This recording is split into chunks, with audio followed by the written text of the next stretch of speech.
Blog Talk Radio. And good evening, everybody. Welcome back to Alpha Star Radio right here on D.T.M Wicked Radio. I hope everyone is having a great Friday night. I know I am. TGIF. Thank God we're all fabulous. I'm in a pretty good mood considering the week I've had. And I hope everyone has a great weekend. Should be a good one. I do want to give you just a couple of days of caution. And actually, it started yesterday on through Saturday. Yesterday, today, and tomorrow, we are in a platonic phase, and you know what that means. A platonic phase is has to do with the police will be very active. There's a lot of criminals at large at this time. This is actually the phase that where all the murders, the rapists, for some reason, this energy stirs that animal instinct in them. Doesn't mean because it's a platonic phase and we are in the Scorpio moon that people that are Scorpio or with the Scorpio moon are affected, but people that have a plutonic sky pattern in general, this can mean any sign. It could be an Aquarius, but if they have a platonic pattern in general, they will feel it the most. And yes, so be safe out there this weekend. If you are going to go out and party and have a good time, ladies, this is the perfect time to keep an eye on your drinks because this is when the date rape drugs go into effect. So be careful out there. Party wisely, but party safely. Don't drink and drive. I know I sound like your mother now, but got to do what I got to do to keep you safe under these stars. Anyway, we have a great show in store for you. I hope, I'm wondering if my guest is going to call in or if we're calling him. And let's Hello? And he is here. Ladies and gentlemen, tonight my guest is Chuck Banks. Chuck Banks is the author of Paranormal Experiences, Death and the Final Frontier, and Experiences from Beyond. He was born in a small rural town, which I will let him explain all of that, but I do want to let everybody know he is a phenomenal writer. I am in the middle of reading one of his books. I'm up to page 63 right now. I'm getting there slowly. My kids keep me very busy, homework, after-school projects, so I read a little at a time, but I'm getting there. Ladies and gentlemen, my friend Chuck Banks. Hey, I really appreciate you you getting me on and letting me discuss my books and shows and things such as that. And, you know, special shout out. You have an amazing show, by the way.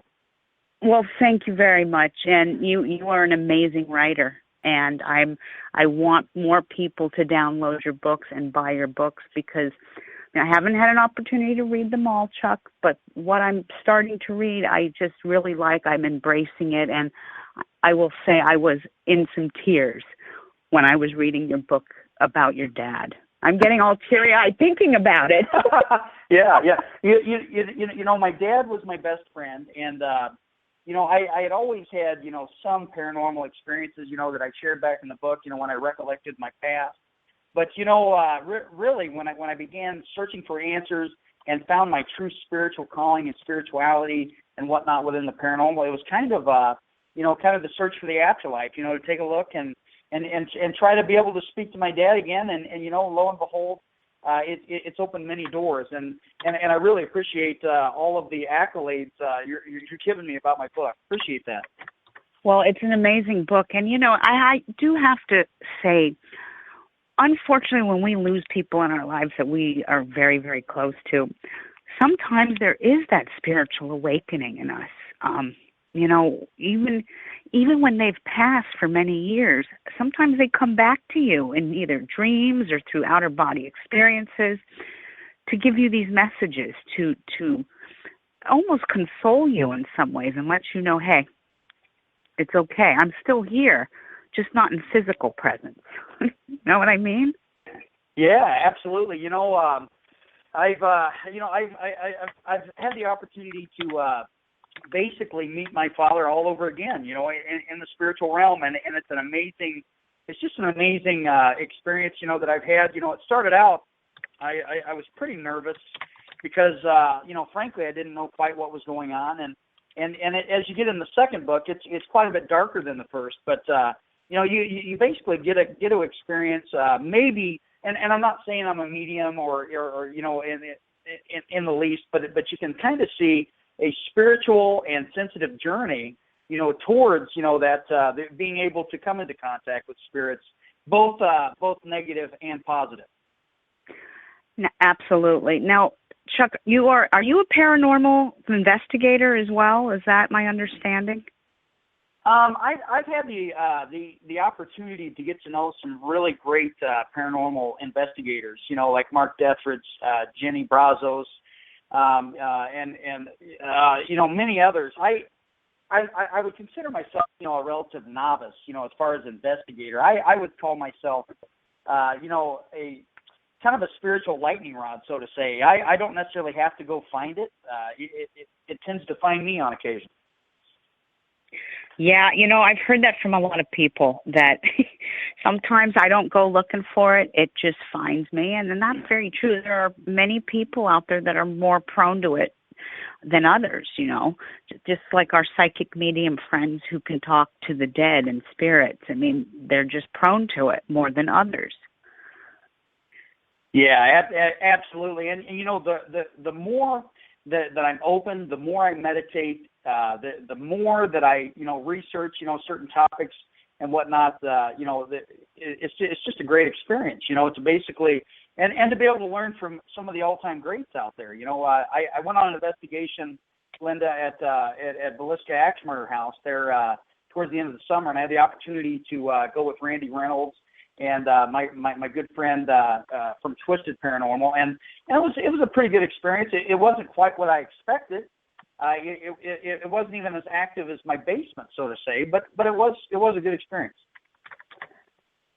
Well, that's good. I mean, I've had some good ones and I've had some bad ones. It just depends. And I always incorporate the stars here, because the bad experiences that I have had in investigating, I kind of look at the calendar and I go, why did I do that? Why did I go on that particular night? I should know better than this. But yeah. I go anyway. yeah, absolutely. And I wanted to create a book, and actually it started into basically two books is how it started. My first one, Paranormal Experiences at the Final Frontier. And I had a good friend of mine, Kara Overton, who's an English teacher at the school that I work, and she mentioned that I should put these together. And one of them basically was the coping with grief and the death experience with my dad that made you tear up. And the second one was just kind of all my experiences, as a kid, up into an adult. And then the second book was kind of a runoff, basically a kind of a continuation of the first book from the paranormal experiences side of it itself.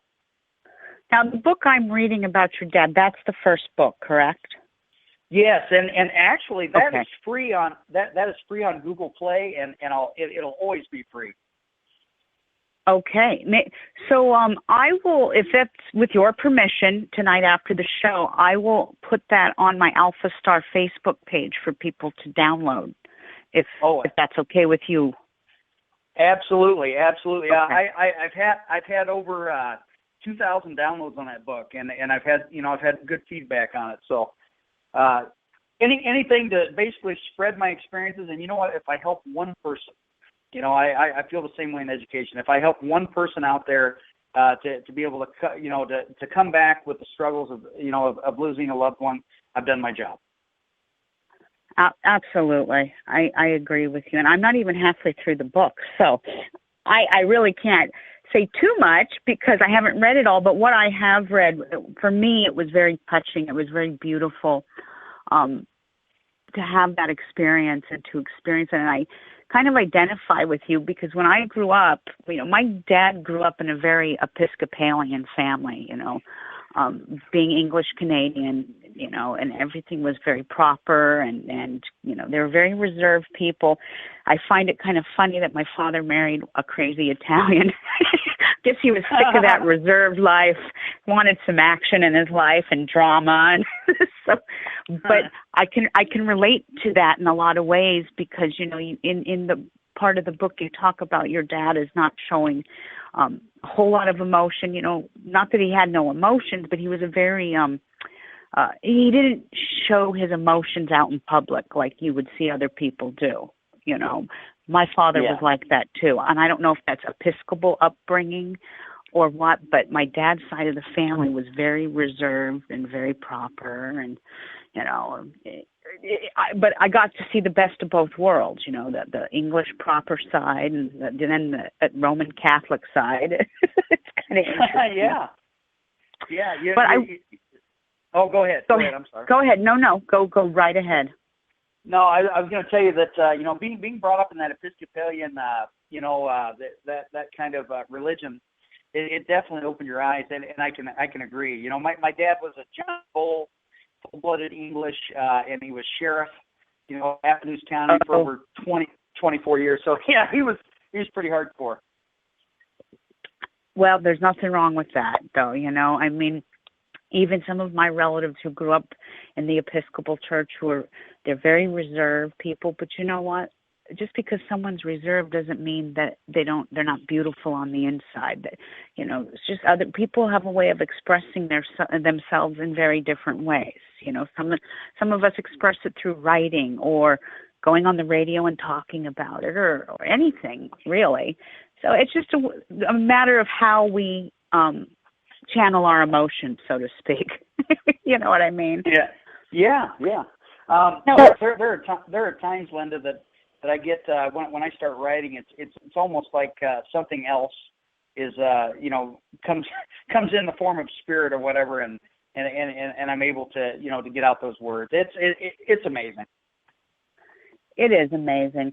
Chuck, I want to ask, and maybe the listening audience would like to know this too. In fact, you guys in the chat, if you have any questions for Chuck, don't hesitate to you know, let me know what you want me to ask him. But I want you to tell us a little bit about, you know, where you grew up. And we know you grew up in an Episcopal household and with your father and whatnot, but you're a very educated man, and I kind of want people to know of all these wonderful things you've done, besides being an educator, because I'm a full supporter of educators. We need good teachers in this world, and I come from a long line of educators in my family as well, from teachers to administrators. So I think it's wonderful that a brilliant person like yourself is educating our children.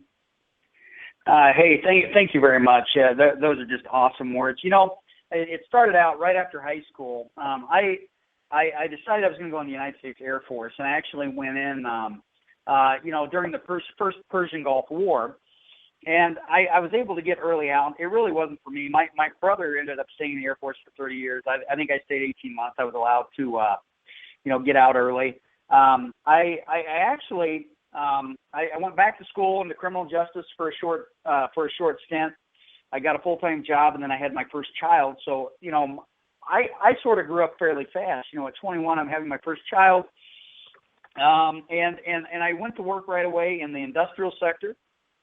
And while I'm in the industrial sector, I finished my 2-year degree at a community college, and I love community colleges because not only are they cheaper, but you get a good education from them. And then I basically, within 18 months of the industrial sector, I became a supervisor, and within 4 years, I was basically a plant manager type.